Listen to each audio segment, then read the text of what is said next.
Episode का title है powerful villain. इस एपिसोड की शुरुआत में हम लोग देखते हैं कि तांजीरो हांटेंगू की रियल बॉडी के पीछे जाकर उसे पकड़ लेता है। तांजीरो सोचता है कि यह बहुत छोटा है और इस पर निशाना लगाना बहुत मुश्किल है, लेकिन मैं कर सकता हूँ, और उसकी गर्दन पर अपनी तलवार से हमला करता है। और जैसे ही तांजीरो की तलवार हांटेंगू की गर्दन पर पड़ती है तो वो चिल्लाना शुरू कर देता है।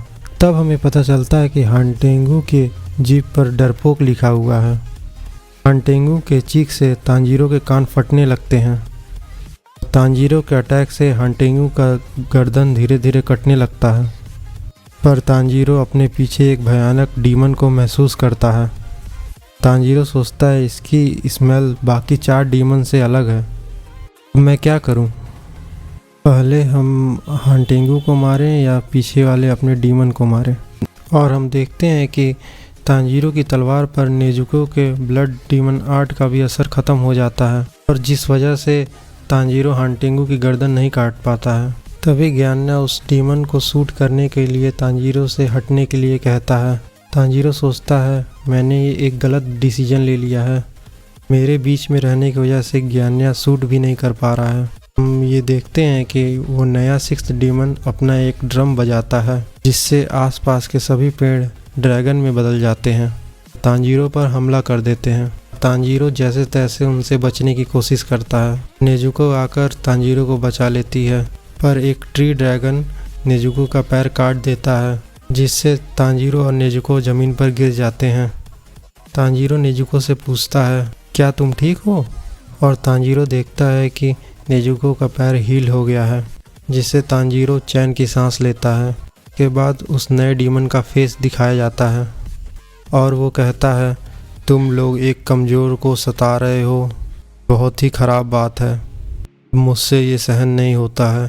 तभी हमें उस डीमन की आंख में दिखाया जाता है, और जिस पर लिखा रहता है अपर रैंक 4, जिसको देखकर तांजीरो डर जाता है और वो मन में सोचता है क्या ये 6 डीमन है?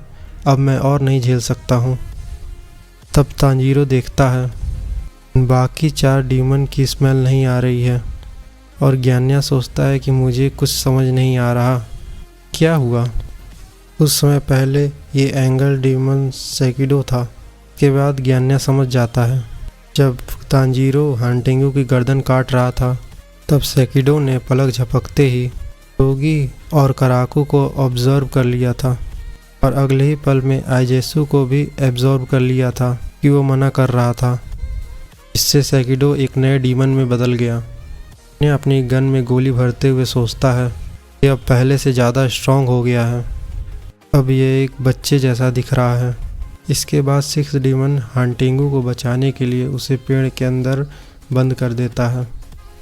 तांजीरो उसे रोकने के लिए आगे बढ़ता है, पर जैसे ही 6 डीमन तांजीरो की ओर देखता है, तांजीरो सांस नहीं ले पाता है। 6 डीमन और ज़्यादा भयानक लगने लगता है। तांजीरो सोचता है कि ये कितना भयानक है, मैं सही से सांस भी नहीं ले पा रहा हूँ। इसके बाद ज्ञान्या हमला करने का सोच रहा होता है, लेकिन 6 डीमन को देखकर ज्ञान्या डर जाता है। वो ज्ञान्या से कहता है मैं जो कर रहा हूँ इससे तुम्हें क्या कोई दिक्कत है? तुम विलेन लोग मुझे इसका जवाब दो। ज्ञान्या सोचता है कि इसकी आवाज़ बहुत भारी है और बहुत डरावनी है, और मैं अपनी स्ट्रेंथ खो रहा हूँ। तांजीरो और नेजुको खुद को जैसे तैसे संभालते हैं, और तांजीरो अपनी तलवार को कसकर पकड़ लेता है। कहता है आखिर हम विलेन क्यों हैं? तब 6 डीमन कहता है क्योंकि तुम लोग एक कमज़ोर को सता रहे थे, और तुम एक कमज़ोर को मारने की कोशिश कर रहे थे जो तुम्हारे हथेली के जितना बड़ा है। हमें दिखाया जाता है कि हांटेंगू पेड़ के अंदर बैठकर रो रहा होता है और बहुत ही ज़्यादा डर चुका होता है, और 6 डीमन कहता है तुम लोग बहुत बेकार हो, बहुत ही ज़्यादा निर्दयी हो। पर तांजीरो गुस्से में आकर कहता है तुम उसे कमज़ोर कह रहे हो? तुम्हें पता भी है कमज़ोर कौन है? अपनी बकवास बंद करो। तुम लोगों को खाली खून चाहिए। तुम लोगों ने कम से कम 100 से 200 लोगों को मारा होगा। उन मासूम लोगों ने तुम्हारा क्या बिगाड़ा था? क्या उन्होंने कुछ बुरा काम किया था जिनके लिए तुमने उन्हें मार दिया? तुम मेरे सामने मासूम होने का ढोंग मत करो। कि तुमने कितने लोगों को मार कर खाया होगा। तुम लोगों को बिल्कुल भी माफ़ नहीं किया जा सकता। तांजीरो चिल्ला करके कहता है, मैं तुम्हारा सिर काट कर तुम लोग को मार दूंगा। नेजुको और ज्ञान्या भी ये सब सुन रहे होते हैं। ज्ञान्या अभी भी अपनी जगह से हिल नहीं पाता है। सोचता है कि डीमन बहुत ही ज़्यादा पावरफुल है। सिक्स्थ डीमन तांजीरो से फिर कहता है, तुमने सब कुछ बोल लिया ना, क्या अभी भी कुछ बाकी है? हीरो अपनी तलवार को आगे रखते हुए कहता है, तुम्हारा सिर मैं खुद अपनी हाथों से काटूंगा। सिक्स्थ डीमन कहता है, मैंने जिन लोगों को खाया है क्या वो तुम्हारे रिश्तेदार थे? तांजीरो मना करता है। तो इस पर सिक्स्थ डीमन कहता है, तो तुम्हें इससे क्या करना है? मैं किसी को भी खाऊं? तो तांजीरो कहता है, उससे मुझे फ़र्क पड़ता है। बाकी लोगों को ऐसे मरते नहीं देख सकता। तुम लोगों को यूं ही मारते हो। तुम खुद ही एक विलन हो। ये सुनकर सिक्स्थ डीमन गुस्से में आ जाता है और अपना एक ड्रम बजाता है। से ड्रैगन बने हुए पेड़ तांजीरो पर हमला करते हैं। इसके बाद हम अगले सीन में देखते हैं कि मोइचिरो ग्योको के वाटर प्रिजन में अभी भी कैद होता है। ग्योको मोइचिरो को खुश होते हुए देखकर कहता है, दूसरों को घुटन से मरते हुए देखकर कितना मज़ा आता है। ये मेरी कलाकारी का ही कमाल है। मैं तुम्हें ऐसा मरते हुए देखना चाहता हूँ। इस बगल वाली झोपड़ी में क्या है, मुझे वो भी देखना है। बोलकर वो उस झोपड़ी की ओर चला जाता है। मोइचिरो अपनी बची हुई सांस का इस्तेमाल करके मिस्ट ब्रीदिंग का फर्स्ट फॉर्म यूज़ करता है, लेकिन इससे भी प्रिजन नहीं टूटता है। और मन ही मन मोइचिरो सोचता है कि मेरी तलवार एकदम ख़राब हो चुकी है, इसलिए मेरी इस टेक्निक का कोई असर नहीं हुआ है। मोइचिरो सोचता है कि मैं अब मरने वाला हूँ। वो मास्टर गगाया को याद करता है और मन ही मन कहता है, कोई मुझे बचाने आ जाए। मास्टर, मैं मरने वाला हूँ। अब आपको कम से कम 2 नए हासिरा को ढूंढना होगा। अभी मोइचिरो को तांजीरो की एक स्पिरिट दिखाई देती है और तांजीरो की स्पिरिट कहती है, तुम ऐसा क्यों सोचते हो? कोई नहीं जानता भविष्य में क्या होने वाला है। मोइचिरो सोचता है कि तांजीरो ने तो उसे कभी ऐसा कुछ कहा ही नहीं है। मोइचिरो सोच में पड़ जाता है कि ये बात उसे किसने कही थी। इसके बाद हम देखते हैं कि ग्योको झोपड़ी में चला जाता है, जहाँ पर कानामोरी पहरा दे रहा होता है। ग्योको को देखकर कानामोरी डर जाता है। ग्योको कहता है, तुम्हें क्या लगता है, क्या तुम मुझे रोक पाओगे? इसके बाद ग्योको अपना फिश डीमन निकालकर कानामोरी पर अटैक करता है। इससे कानामोरी घायल हो जाता है। अब ग्योको कहता है, तुम इस झोपड़ी की रखवाली क्यों कर रहे हो? जरूर यहाँ पर गांव का मुखिया होगा। पर हम देखते हैं कि हागे निजुका पूरा ध्यान लगाकर तलवार बना रहा होता है। ग्योको सोचता है कि गांव का मुखिया तो यहाँ नहीं है, तो वो हागे निजुका को बुलाता है। लेकिन हागे निजुका तलवार बनाने में इतना बिजी होता है कि ग्योको के बात को ध्यान नहीं देता है। ग्योको को एकदम अनसुना कर देता है। हागे निजुका सोचता है कि ये इतनी अच्छी तलवार किसने बनाई है? उस पर किसी ने अपना नाम तक नहीं लिखा है, बस केवल एक अक्षर लिखा हुआ है। ग्योको ये देखकर चिढ़ जाता है। ग्योको मन ही मन कहता है, ये इतना ज़्यादा अपने काम में फोकस कर रहा है कि मुझे सुन तक नहीं रहा है। मैं एक कलाकार के रूप में मैं इससे हार गया हूँ। हागे निजुका को इतना फोकस देखकर ग्योको को बहुत ज़्यादा गुस्सा आ जाता है और वो अपने पॉट से एक फिश डीमन को निकालता है और वो उस फिश डीमन से हागे निजुका पर अटैक करता है। इस अटैक से हागे निजुका का मास्क भी टूट जाता है। मास्क के टूट जाने से हमें हागे निजुका का भी चेहरा दिखाया जाता है। हागे निजुका इस अटैक से घायल हो जाता है, फिर भी वो तलवार बनाना नहीं रोकता है। हागे निजुका कहता है, मुझे ये समझ में आ गया है इस तलवार को बनाने वाले ने इस पर कोई नाम क्यों नहीं डाला है, क्योंकि इस तलवार का केवल एक ही मकसद है। हागे निजुका को ग्योको देखकर और ज़्यादा चिढ़ जाता है और कहता है, तुम्हें मारना बहुत ही आसान सजा होगी और इससे पहले मैं तुमसे ये तलवार छीनूंगा और तुम्हारा ध्यान तोड़ दूंगा। और उधर दूसरी तरफ तांजीरो की स्पिरिट मोइचिरो को हौसला दे रही होती है, क्योंकि मोइचिरो सोचता है कि अब वो मरने ही वाला है। तांजीरो की स्पिरिट मोइचिरो से कहती है, सब कुछ तुम खुद ही क्यों डिसाइड कर रहे हो? कोई ना कोई तुम्हारी मदद करने ज़रूर आएगा। सब लोग सब कुछ खुद नहीं कर सकते हैं। मोइचिरो कहता है, मेरे एक गलत फैसले से मैं आज यहाँ पर कैद हूँ। मैंने खुद की ताकत को बहुत ज़्यादा मान लिया था, क्योंकि मैं एक हासिरा हूँ। मुझे बचाने कोई नहीं आएगा क्योंकि बाकी के लोग मुझसे बहुत कमज़ोर हैं। तभी वहाँ पर कोतेत्सु आ जाता है और पॉट को काटने का ट्राई करता है। मोइचिरो कोतेत्सु को वहाँ से चले जाने के लिए कहता है, तुम्हारे पास मुझे बचाने के अलावा भी बहुत सारे काम हैं। तुम्हें गांव के मुखिया को बचाना चाहिए या सारे तलवार को इकट्ठा करके तुम्हें यहाँ से भाग जाना चाहिए। फिर हम देखते हैं कि एक फिश डीमन आकर कोतेत्सु पर हमला कर देता है। मोइचिरो कोतेत्सु को वहाँ से भाग जाने के लिए कहता है पर कोतेत्सु उसकी नहीं सुनता है। इसके बाद कोतेत्सु बाहर से कुछ हवा उस पॉट में फूंक देता है जिससे मोइचिरो सांस ले लेता है। तब मोइचिरो को तांजीरो की बात याद आती है, अगर आप किसी की मदद करेंगे तो आपकी भी मदद कोई ना कोई ज़रूर करेगा। मोइचिरो फिर अपने फादर का फेस देखता है जो कि कहते हैं जब कोई किसी की मदद करता है तो उनके अंदर अचानक से एक नई ऊर्जा आ जाती है।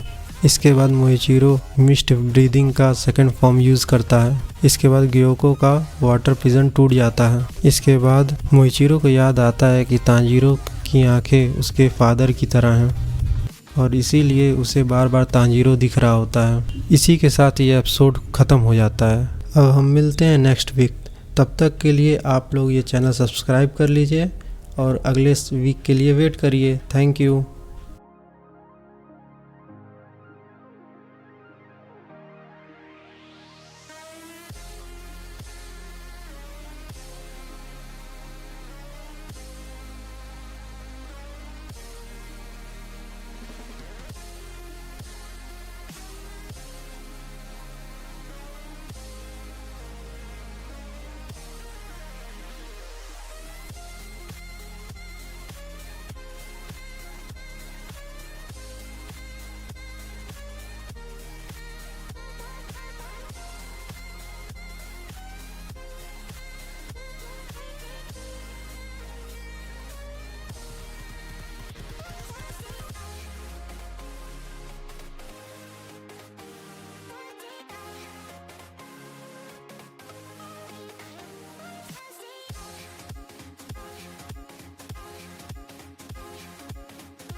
Invincible.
impossible.